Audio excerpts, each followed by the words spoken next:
Smart Goals. Hi, Charles here. Good morning. Happy Saturday. It's the weekend, so time to relax and recharge for the next week. So spend time with the family, enjoy and have fun. Alright, let's dive into sa thought natin na smart goals. So, yung topic natin with this week is all about yung reassessment, kung ano na yung mga na-achieve mo, yung mga resolution or yung goals mo for this year and for the last 3 months. Where are you currently? Ano na yung mga na-achieve mo, right? So we talk about for this April, ano yung mga gusto mo i-continue, ano yung mga plan mo, paano mo siya gawin, paano mo siya makikeep track. So now na may lista mo na kung ano yun, so kailangan maging specific, diba? I mean smart. Yun yung thought natin. So smart means specific, measurable, attainable, realistic, and time bound.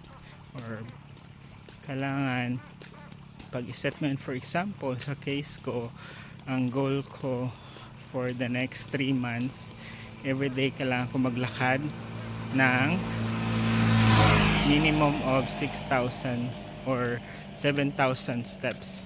So within the next 3 months kailangan ganito consistently nagagawa ko siya. Then kailangan bawas din ako ng kain konti.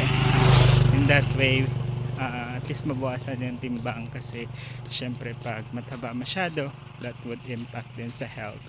And kailangan pag na-miss yung araw na hindi nakapaglakad, so kailangan bawiin siya for the next day for more physical activity.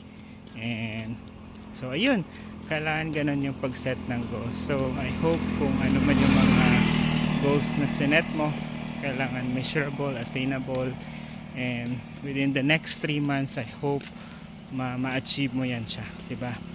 If ever hindi, you still have the next 3 months or so to continue it, but at least be consistent every day, kasi I'm sure naman yung mga small steps na yan yung ginagawa mo, pag na compile yan or pinagsama-sama, malaking impact yan sa'yo. So ayun lang for today's video. Again, happy weekend, enjoy the rest of the weekend, spend time, have fun and recharge.